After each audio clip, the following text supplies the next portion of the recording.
Hello friends, எல்லோருக்கும் வணக்கம். Welcome to எங்க இன்வெஸ்டர் சேனல். ஆக்சுவலாக அன்றைக்கி மார்க்கெட் பார்த்தீங்கன்னா ஒரு 150 பாயிண்ட்ஸ், நிஃப்டி வந்து ஒரு 150 பாயிண்ட்ஸ் நெகட்டிவ்லையும், சென்செக்ஸ் ஒரு 600 பாயிண்ட்ஸ் நெகட்டிவ்லையும் ட்ரேட் ஆகிட்டு இருக்குது.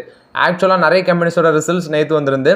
அதில் நேற்று நம்ம நெஸ்லேயோட ரிசல்ட்ஸ் பார்த்துருந்தோம். இன்றைக்கி பார்த்தீங்கன்னா டெக் மஹிந்திராவோட ரிசல்ட்ஸ் வந்திருக்கு. ஆக்சுவலாக அது வந்து 10 வருஷத்தில் இல்லாத அளவுக்கு வந்து நெகட்டிவ் அப்டேட் கொடுத்துருக்காங்க. ஸோ ஆனால் பார்த்தீங்கன்னா அன்றைக்கி டெக் மஹிந்திராவோட ஷேர் வந்து கிட்டத்தட்ட 8% பாசிட்டிவ்ல தான் ட்ரேட் ஆகுது. அதே இது வந்து கோட்டக் மஹிந்திரா பேங்க்கில் வந்த ஒரு அப்டேட், நெகட்டிவ் அப்டேட்னா அவங்களோட அந்த கிரெடிட் கார்டு ஸ்டாப் பண்ணாங்க. நெக்ஸ்ட் அவங்களோட ஆப் மூலமாட்டு நியூ கஸ்டமர்ஸை ஆட் பண்ணக்கூடாதுன்னு சொன்னாங்க. அதுக்கே ஒரு நாள் எவ்வளோ பர்சன்டேஜ், கிட்டத்தட்ட 15% அந்த ஸ்டாக் ப்ரைஸ் கீழே விழுந்துச்சு. ஆனால் டெக் மஹிந்திரா வந்து இவ்வளோ நெகட்டிவ் ரிசல்ட்ஸ் அப்டேட் கொடுத்த வரைக்குமே இன்றைக்கி அந்த ஷேர் ப்ரைஸ் வந்து 8% மேலே போயிருக்கு. ஆனால் பஜாஜ் ஃபினான்ஸ் வந்து 8% அடிச்சிருக்காங்க. பஜாஜ் ஃபினான்ஸ் 8% அடிச்சிருக்காங்க. ஐடிசி வந்து 8% வந்து ஏற்றிருக்கு. சாரி, ஐடிசிங்கிறாங்க பாருங்கள், இது டெக் மஹிந்திரா வந்து 8% ஏற்றிருக்காங்க. ஸோ மார்க்கெட் வந்து கணிக்கவே முடியாது. ஷேர் மார்க்கெட்டில் எப்போ வேணால் எது வேணாலும் நடக்கும். அதான் நம்ம ஷேர் மார்க்கெட்டு. ஸோ ஃபஸ்ட்டு பார்த்தீங்கன்னா இந்த ஐடிசியில் வந்து அப்டேட்டு. ஐடிசி பார்த்தீங்கன்னா அந்த ஓவர்சீஸ் லெவலில் ஆக்சுவலாக அதர்ஸ் கண்ட்ரீஸ்லேயும் அவங்களோட ஹோட்டல் பிஸ்னஸை விரிவாக்கம் பண்ணிட்டு வராங்க. அதில் தான் ஒரு கட்டமாட்டு ஸ்ரீலங்காவில் கொலம்போ அங்கே பார்த்தீங்கன்னா ஒரு ஹோட்டல்ஸ் ஓப்பன் பண்ணியிருக்காங்க. நேம் பார்த்தீங்கன்னா ஐடிசி ரத்னடீபா அப்படிங்கிற நேமில் வந்து ஒரு லக்ஸுரி ஹோட்டல் வந்து கொலம்போவில் லான்ச் பண்ணியிருக்காங்க. இது வந்து அவங்களோட subsidiary welcome hotels Lanka private limited மூலமாக தான் இதை லான்ச் பண்ணியிருக்காங்க. இந்த ஐடிசி ரத்னடீபா அப்படிங்கிற நேமில் அங்கே அந்த ஹோட்டல்ஸை ஓப்பன் பண்ணியிருக்காங்க. இது வந்து பார்த்தீங்கன்னா கிட்டத்தட்ட 352 கெஸ்ட் ரூம் இருக்குது. நெக்ஸ்ட் வந்து சர்வீஸ் அப்பார்ட்மெண்ட் எல்லாமே வச்சு தான் இதை ஓப்பன் பண்ணியிருக்காங்க. இது வந்து ஸ்ரீலங்காவில் ஓப்பன் பண்ணியிருக்காங்க. நெக்ஸ்ட் பார்த்தீங்கன்னா அந்த ஐடிசியோட சிஓ சஞ்சுபுரி என்ன சொல்லியிருக்காருன்னா, ஐடிசி வந்து நிறைய பிளான்ஸ் வச்சுருக்காங்க. அது மட்டும் இல்லாமல் அந்த ஓவர்சீஸ் லெவலில் நிறைய ஹோட்டல்ஸ் ஓப்பன் பண்ண நாங்கள் பிளான் வச்சுருக்கோம் அப்படின்னு சொல்லியிருக்காரு. நெக்ஸ்ட் குறிப்பாட்டு நெய்பரிங் கண்ட்ரீஸ், மிடில் ஈஸ்ட் இங்கே எல்லாமே தான் அவங்களோட டார்கெட் இருக்குது அப்படின்னு சொல்கிறாங்க. நெக்ஸ்ட் பார்த்தீங்கன்னா லாஸ்ட் 24 மந்தில் 22 நியூ ப்ராப்பர்ட்டிஸ் வந்து அந்த ஐடிசி ஓப்பன் பண்ணியிருக்காங்க அப்படின்னு சொல்லியிருக்காங்க. நெக்ஸ்ட் 5 வருஷத்தில் 70 ஹோட்டல்ஸ் இந்தியாவில் மட்டுமே நாங்கள் ஓப்பன் பண்ண பிளானில் இருக்கோம் அப்படின்னு சொல்லியிருக்காங்க ஐடிசி. ஆக்சுவலாக ஐடிசி பார்த்தீங்கன்னா அவங்களோட அந்த டிமர்ஜர், அந்த ஹோட்டல் பிஸ்னஸ்க்கான டிமர்ஜர் குறித்தான அப்டேட் தான் நான் 2 வீடியோக்கு முந்தின வீடியோவில் நான் உங்களுக்கு அப்டேட் கொடுத்துருந்தேன். ஆக்சுவலாக ஐடிசி ஹோட்டல் பிஸ்னஸை நல்லாவே டெவலப் பண்ணிட்டு வராங்க.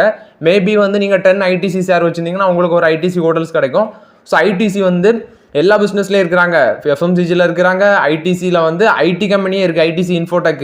அதுவும் நான் அப்பப்போ உங்களுக்கு அப்டேட் பண்ணுவேன். நெக்ஸ்ட் பார்த்தீங்கன்னா ஹோட்டல் பிஸ்னஸ். இப்போ வந்து ஃபஸ்ட் அவங்க ஹோட்டல் பிஸ்னஸை டிமர்ஜ் பண்ணாங்க. ஃபியூச்சரில் வந்து மேபி அந்த ஐடி கம்பெனியும் அவங்க டிமர்ஜ் பண்ண அதிக வாய்ப்புகள் இருக்குது. ஸோ ஐடிசி வந்து பார்த்தீங்கன்னா ஓவராலாட்டு வெளியே எப்படி காட்டப்படுதுன்னா அது வந்து ஒரு இது ட்ரக் விற்கிற கம்பெனி, ஆக்சுவலாக சிகரெட் விற்கிற கம்பெனி அப்படின்னு தான் மெயினாட்டு எல்லாமே அதுக்கு மேலே ஒரு நேமை சொல்கிறாங்க தவிர, பட் வந்து அவங்க அதிக அளவில் வேறு பிராண்ட்ஸில் நிறைய ப்ராடக்ட் சேல் பண்ணுறாங்க. ஸோ ஐடிசி ஷேர் வச்சுருக்கவங்களுக்கு இது ஒரு பாசிட்டிவ் அப்டேட்டாக அமையுது. மேபி அவங்களோட அந்த ஹோட்டல் பிஸ்னஸ் டிமர்ஜ் ஆகி வரும்போது இப்போ அவங்க அந்த ஹோட்டல் பிஸ்னஸில் அதிக அளவில் இன்வெஸ்ட்மெண்ட் பண்ணுறது ரொம்பவே ஒரு பாசிட்டிவ் ஃபியூச்சர் தான் ஐடிசிக்கு இருக்குது. இது ஐடிசியை பொறுத்தவரைக்கும் அப்டேட். நெக்ஸ்ட் இன்றைக்கி ஷேர் ப்ரைஸ் பார்த்தீங்கன்னா ஒரு ஃப்ளாட் பாசிட்டிவ், ஆக்சுவலாக ஒரு ஃப்ளாட் பாசிட்டிவ் ட்ரேட் ஆகிட்டு இருந்துச்சு. 440 அந்த ரேஞ்சில் இருக்குது ஐடிசியோட ஷேர் ப்ரைஸ். ஸோ நம்ம 400 கன்சிடர் பண்ணிட்டு இருக்கோம். ஸோ இப்போதைக்கு ஒன்று அப்படி கன்சிடர் பண்ணுங்கள். இது ஐடிசியை பொறுத்தவரைக்கும் அப்டேட்டு. நெக்ஸ்ட் பார்த்தீங்கன்னா tech Mahindra Q4 results update பண்ணியிருக்காங்க. ஆக்சுவலாக அந்த Q4 ரிசல்ட்ஸில் அவங்களோட நெட் ப்ராஃபிட் 41% கீழே விழுந்திருக்கு. 661 கோடி பண்ணியிருக்காங்க. So year on year compare பண்ணும்போது 41% டவுன் ஆயிருக்கு. நெக்ஸ்ட் ரெவன்யூ பார்த்தீங்கன்னா 6.2% கீழே விழுந்திருக்கு. ஆக்சுவலாக இவங்க வந்து டிவிடன் அனௌன்ஸ் பண்ணியிருக்காங்க. 28 ரூபா ஒரு ஷேருக்கு டிவிடன் அனௌன்ஸ் பண்ணியிருக்காங்க. ஃபேஸ் வேல்யூ 5 ரூபா வச்சு. நெக்ஸ்ட் நான் சொன்ன மாதிரி நெட் ப்ராஃபிட் 661 கோடி பண்ணியிருக்காங்க. மணி கண்ட்ரோல் எஸ்டிமேட் பண்ணதை விட கம்மியாக தான் வந்திருக்கு.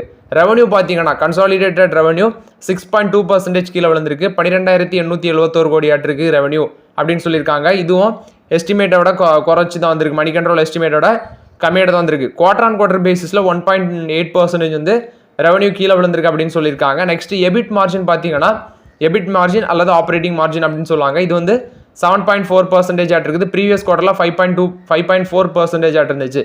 நெக்ஸ்ட் ஃபுல் இயர் ரெவன்யூ பார்த்தீங்கன்னா நிதியாண்டு 24 அவங்களோட ஃபுல் இயர் ரெவன்யூ வந்து பார்த்தீங்கன்னா 2.4% டிக்ரீஸ் ஆயிருக்கு அப்படின்னு சொல்லியிருக்காங்க. 51,996 கோடியாக இருக்குது. 2.4% இயர் ஆன் இயர் கீழே விழுந்திருக்கு.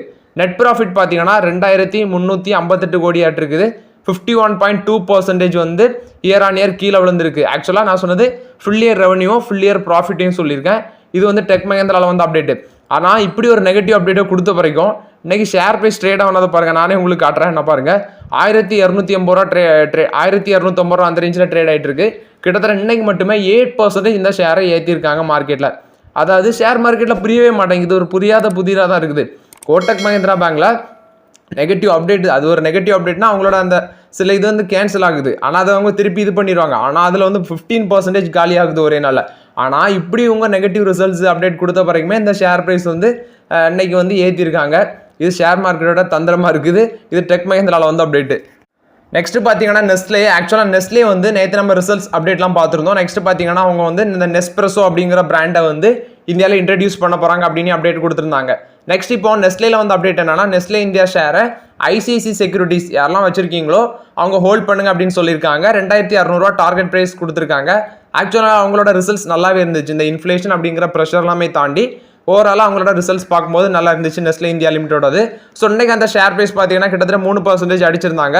நான் பார்க்கும்போது 2.64% அடிச்சிருந்தாங்க. கிட்டத்தட்ட 60 ரூபாய்க்கு மேலே நெகட்டிவ்ல தான் ட்ரேட் ஆகிட்டு இருந்துச்சு. 2494 அந்த ரேஞ்சில் ட்ரேட் ஆகிட்டு இருந்துச்சு ஷேர் ப்ரைஸ். இது நெஸ்லே இந்தியாவில் வந்து அப்டேட் 2600 வரைக்கும் போகணும். ஐசிஐசி செக்யூரிட்டிஸ் இது டார்கெட் ப்ரைஸ் கொடுத்துருக்காங்க. நெக்ஸ்ட் பார்த்தீங்கன்னா பஜாஜ் ஃபினான்ஸில் வந்து அப்டேட்டு. பஜாஜ் ஃபினான்ஸோட ரிசல்ட்ஸ் வந்திருக்கு. ஆக்சுவலாக டிவிடன் 36 ரூபா கொடுத்துருக்காங்க. நெட் ப்ராஃபிட் பார்த்தீங்கன்னா 3825 கோடியாட்டு இருக்குது.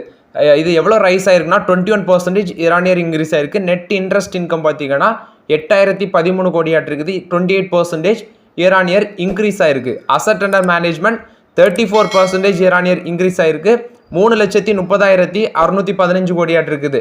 ஸோ இந்த ஷேர் வந்து ரிசல்ட்ஸ் வந்து பார்க்கும்போது பஜாஜ் ஃபினான்ஸில் நல்லா இருக்கு. டெக் மஹிந்திராவோட ரிசல்ட்ஸ் சொன்னேன், அது எப்படி இருந்துச்சுன்னு நீங்கள் பார்த்துருப்பீங்க. ஆனால் அன்றைக்கி வந்து எந்த ஷேர் அடிச்சிருக்காங்கன்னு பார்த்தீங்கன்னா பஜாஜ் ஃபினான்ஸ் தான் அடிச்சிருக்காங்க. 8% அடிச்சிருக்காங்க. கிட்டத்தட்ட 550 ரூபாய்க்கு மேலே அன்றைக்கி அந்த ஷேர் ப்ரைஸ் வந்து நெகட்டிவ்ல ட்ரேட் ஆகிட்டு இருக்கு பஜாஜ் ஃபினான்ஸு. அதாவது ஷேர் மார்க்கெட்டு எப்படி இருக்குன்னு நீங்களே புரிஞ்சுக்கோங்க.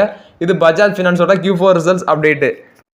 டாடா மோட்டர்ஸ் டிவிஆர் மெர்ஜர் குறித்தான அப்டேட்டு. ஆக்சுவலாக அன்றைக்கி வந்து ஏப்ரல் 26 அவங்க வந்து இந்த ஓட் ப்ரொபோசல் நடத்துகிறாங்க. கிட்டத்தட்ட இந்த ப்ரொபோசல்லாம் முடிஞ்ச பிறகு, இந்த ஓட் ப்ரொபோசல்லாம் முடிஞ்ச பிறகு யாரெல்லாம் வந்து 10 டாடா மோட்டார் டிவிஆர் ஷேர் வச்சுருக்கீங்களோ அவங்களுக்கு 7 டாடா மோட்டார் ஷேர் கிடைக்கும்.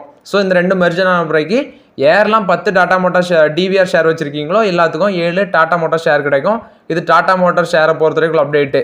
நெக்ஸ்ட் பார்த்தீங்கன்னா வேதாந்தா குழுமத்தில் வந்து அப்டேட்டு. அவங்க வந்து அவங்களோட பிஸ்னஸ் ஆக்சுவலாக கிட்டத்தட்ட 6 கம்பெனிஸை டீமர்ஜ் பண்ணி லிஸ்ட் பண்ண போகிறாங்க. Aluminium, power, oil, gas, base metals, இது ஸ்டீல், இதெல்லாமே தனியாட்டு டிமர்ஜ் பண்ணி லிஸ்ட் பண்ண போகிறாங்க அப்படின்னு அப்டேட் கொடுத்துருந்தாங்க.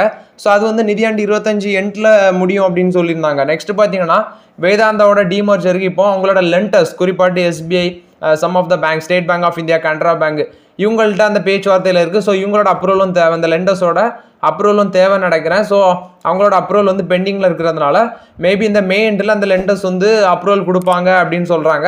ஸோ மேபி அந்த அப்ரூவல் கொடுத்தோன்னா அடுத்தது இந்த டிமர்ஜருக்குள்ளே வேலை தொடங்கும் அப்படின்னு சொல்கிறாங்க. இது வேதாந்தா குழுமத்தில் வந்து அப்டேட்டு. அவங்களோட 6 கம்பெனிஸை தனியாக டிமர்ஜ் பண்ணி லிஸ்ட் பண்ண போகிறாங்க. ஸோ அதுக்காண்டி அவங்களோட லெண்டர்ஸ் கிட்ட அவங்க பேச்சுவார்த்தையில் இருக்கிறாங்க. ஸோ அவங்க அப்ரூவல் கொடுத்த உடனே இந்த வேலையெல்லாம் ஸ்டார்ட் ஆகும் அப்படின்னு சொல்லியிருக்காங்க. அடுத்து பார்த்தீங்கன்னா டாடா ஸ்டீலு. ஆக்சுவலாக 100 ரூபாய்க்கு கன்சிடர் பண்ண அந்த ஷேர் எல்லாமே அவங்க வந்து ஸ்ப்ளிட் பண்ண பிறகு 100 ரூபாய்க்கு நான் வாங்கினேன். அதுக்கப்புறம் அந்த ஷேர் பக்கமே தலை வச்சு படுக்கல. ஒரு சம் குவான்டிட்டி ஆஃப் ஷேர் நான் வாங்கினேன் டாடா ஸ்டீலில். அதுக்கப்புறம் 150 ரூபா வரைக்கும் வந்துச்சு. அதுக்கப்புறம் வாங்கலை. நெக்ஸ்ட்டு பார்த்தீங்கன்னா இந்த டாடா ஸ்டீலில் வந்து அப்டேட் என்னன்னா, இவங்க வந்து கிட்டத்தட்ட 7 மாதம் இந்த UK கவர்மெண்ட்டோட UK ட்ரேட் யூனியன் அவங்க கூட பேச்சுவார்த்தையில் இருந்தாங்க. நெக்ஸ்ட்டு பார்த்தீங்கன்னா இந்த அவங்களோட UK டால்போட் பிளான் வந்து நஷ்டத்துலேயே இயங்கிட்டு இருந்துச்சு. நெக்ஸ்ட் இப்போ டாடா ஸ்டீல் வந்து எதிர்பார்த்தாங்க, கவர்மெண்ட்டுக்கிட்ட மானியம் எதிர்பார்த்தாங்க. இப்போ ஃபைனலைஸ் ஆகி இப்போ அவங்க வந்து 1.25 பில்லியன் இன்வெஸ்ட்மெண்ட் பண்ணுறாங்க. 1.25 பில்லியன் யூரோ வந்து இன்வெஸ்ட்மெண்ட் பண்ணுறாங்க. ஆக்சுவலாக அவங்க வந்து இந்த எலக்ட்ரிக் ஆர்க் ஃபர்னஸை கொண்டு வராங்க. இதுக்கு முன்னாடி பார்த்தீங்கன்னா பிளாஸ்ட் ஃபர்னான்ஸ் இருந்துச்சு. அந்த பிளாஸ்ட் ஃபர்னான்ஸை க்ளோஸ் பண்ணுறாங்க. 2 பிளாஸ்ட் ஃபர்னான்ஸை க்ளோஸ் பண்ணுறாங்க. ஒன்று இந்த நம்பர் 4, இன்னொன்று நம்பர் 5. ஒரு பிளாஸ்ட் ஃபர்னான்ஸை ஜூன் எண்ட்லையும், இன்னொரு பிளாஸ்ட் ஃபர்னான்ஸை செப்டம்பர் எண்ட்லையும் க்ளோஸ் பண்ணுறாங்க. நெக்ஸ்ட் பார்த்தீங்கன்னா இந்த ஸ்டேட் ஆஃப் த ஆர்ட் அப்படின்ட்டு எலக்ட்ரிக் ஆர்க் ஃபர்னான்ஸை அவங்க கொண்டு வர போகிறாங்க அவங்களோட டால்போட் பிளானில். ஸோ இது வந்து பார்த்தீங்கன்னா 1.25 பில்லியன் யூரோ வந்து இன்வெஸ்ட்மெண்ட் பண்ணுறாங்க. இது டாடா ஸ்டீலில் பொறுத்த வரைக்கும் ஒரு பாசிட்டிவ் அப்டேட்டு. நெக்ஸ்ட் பார்த்தீங்கன்னா பஜாஜ் ஃபின்சர்வ் இவங்க வந்து Q4 ரிசல்ட்ஸ் அப்டேட் பண்ணியிருக்காங்க. நெட் ப்ராஃபிட் வந்து 20% இன்க்ரீஸ் ஆயிருக்கு. ஆக்சுவலாக பார்த்தீங்கன்னா பஜாஜ் ஃபினான்ஸ் வந்து 21% கன்சாலிடேட் ப்ராஃபிட் க்ரோத் காமிச்சிருந்தாங்க நெட் ப்ராஃபிட்டில். நெக்ஸ்ட் பார்த்தீங்கன்னா அந்த பஜாஜ் ஃபின்சர்வ் வந்து 2119 கோடி பண்ணியிருக்காங்க. இந்த 4th குவார்ட்டரில் 20% இன்க்ரீஸ் ஆயிருக்கு. டோட்டல் கன்சாலிடேட் இன்கம் பார்த்தீங்கன்னா 35.6% இயர் இன்க்ரீஸ் ஆயிருக்கு. 32,041 கோடி பண்ணியிருக்காங்க. டிவிடன் பார்த்தீங்கன்னா 1 ரூபா அனௌன்ஸ் பண்ணியிருக்காங்க ஒரு ஷேருக்கு. ஸோ ஃபேஸ் வேல்யூ வந்து பார்த்தீங்கன்னா 100%. ஃபேஸ் வேல்யூ 1 ரூபா தான். ஸோ அது கூட கம்பேர் பண்ணி பார்த்தோம்னா கிட்டத்தட்ட 100%. இந்த டிவிடெண்டுக்கான அமௌண்ட் பார்த்தீங்கன்னா 159.55 கோடி ஒதுக்கியிருக்காங்க. இது பஜாஜ் ஃபின்ஸோட அப்டேட். ஃபர்ஸ்ட் நம்ம பார்த்தது பஜாஜ் ஃபினான்ஸு, இது வந்து பஜாஜ் ஃபின்ஸோட Q4 results update. ₹1 dividend announce பண்ணுறாங்க. அவங்க ₹36 டிவிடெண்ட் கொடுத்தாங்க. நெக்ஸ்ட் பார்த்தீங்கன்னா பேங்க் ஆஃப் மகாராஷ்டிரால வந்து அப்டேட் Q4 ரிசல்ட்ஸ் அப்டேட் பண்ணியிருக்காங்க. நெட் ப்ராஃபிட் 45% இன்க்ரீஸ் ஆயிருக்கு. 1218 கோடி பண்ணியிருக்காங்க.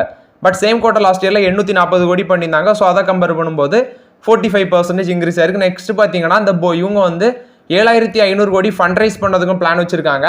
ஆக்சுவலாக நீங்கள் இந்த ஷேர் ப்ரைஸ் பார்த்தீங்கன்னா 2% வந்து ஹையில் தான் ட்ரேட் ஆகிட்டு இருந்துச்சு. 66 ரூபா அந்த ரேஞ்சில் ட்ரேட் ஆகிட்டு இருந்துச்சு. இது பேங்க் ஆஃப் மகாராஷ்டிராவில் வந்த பாசிட்டிவ் அப்டேட்டு.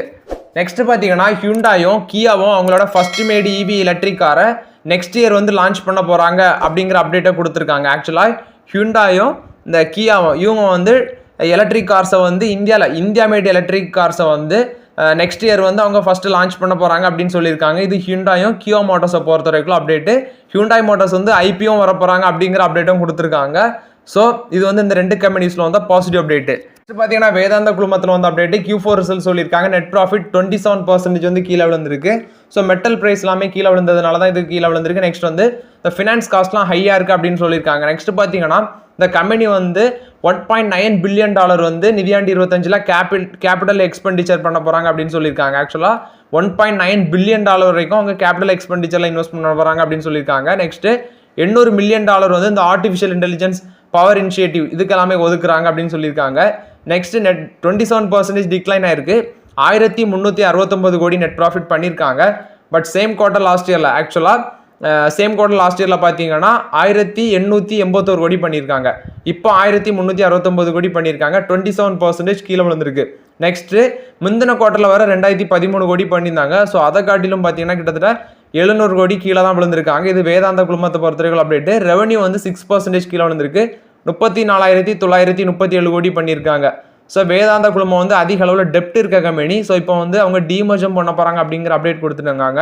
ஃபியூச்சரில் அவங்க எப்படி மீண்டு வராங்கன்னு பொறுத்து தான் இந்த வேதாந்த மாதிரிப்பட்ட கம்பெனிஸ்லாம் நம்ம இன்வெஸ்ட்மெண்ட் பண்ண முடியும் தைரியமாட்டு. நெக்ஸ்ட் பார்த்தீங்கன்னா டிசிஎஸ்ல வந்து அப்டேட். டிசிஎஸோட CEO சொல்லியிருக்காரு கீர்த்தி வாசன். இவர் என்ன சொல்கிறாருன்னா இந்த இந்தியாவில் இருக்கிற அந்த கால் சென்டர் செக்டர்லாம் இன்னும் 1 வருஷத்தில் இல்லாமல் போயிடும். ஏன்னா அந்த ஏஐ டெக்னாலஜி வர்றது வந்து இந்த மாதிரிப்பட்ட ஜாப்ஸ் எல்லாமே கட் பண்ணிவிடும், அந்த கால் சென்டர் செக்டரே கட் பண்ணிவிடும் அப்படின்னு சொல்லியிருக்காரு. ஸோ இது வந்து டிசிஎஸோட CEO கீர்த்தி வாசன் தான் அந்த அப்டேட்டை கொடுத்துருக்காரு. இந்த ஆர்டிஃபிஷியல் இன்டெலிஜென்ஸ் வரதுனால இந்த கால் சென்டர் செக்டர்லாம் கில் பண்ணிடும் இன்னும் 1 வருஷத்தில் அப்படின்னு சொல்லியிருக்காரு. நெக்ஸ்ட் பார்த்தீங்கன்னா அதானி கிரீன் எனர்ஜியில் வந்து அப்டேட்டு. அவங்க வந்து ஒரு $400 மில்லியன் லோன் எதிர்பார்க்குறாங்க. எதுக்குன்னு பார்த்தீங்கன்னா அவங்களோட கேபிட்டல் எக்ஸ்பெண்டிச்சருக்காண்டி ஒரு $400 மில்லியன் லோன் எதிர்பார்க்குறாங்க பாண்ட்ஸ் மூலமாட்டு. இது வந்து அதானி கிரீன் எனர்ஜியை பொறுத்த வரைக்கும் அப்டேட்டு. அதானி குழுமம் வந்து அதிக அளவில் கடன் வாங்குறாங்க. ஸோ இது வந்து நம்ம பொறுத்து தான் பார்க்கணும் அதானி கம்பெனிஸ்லாம். இது அதானி குழுமத்தில் வந்து அப்டேட்டு. ஸோ ஓகே ஃப்ரெண்ட்ஸ், ஆக்சுவலாக இன்றைக்குள்ள மார்க்கெட் அப்டேட்ஸ்லாம் பார்த்தோம். இந்த வீடியோ உங்களுக்கு பயனுள்ளதாக இருக்குன்னு நினைக்கிறேன். பயனுள்ளதாக இருந்துச்சுன்னா லைக் பண்ணுங்கள், சப்ஸ்கிரைப் பண்ணுங்கள், கமெண்ட் பண்ணுங்கள். Okay friends, thank you.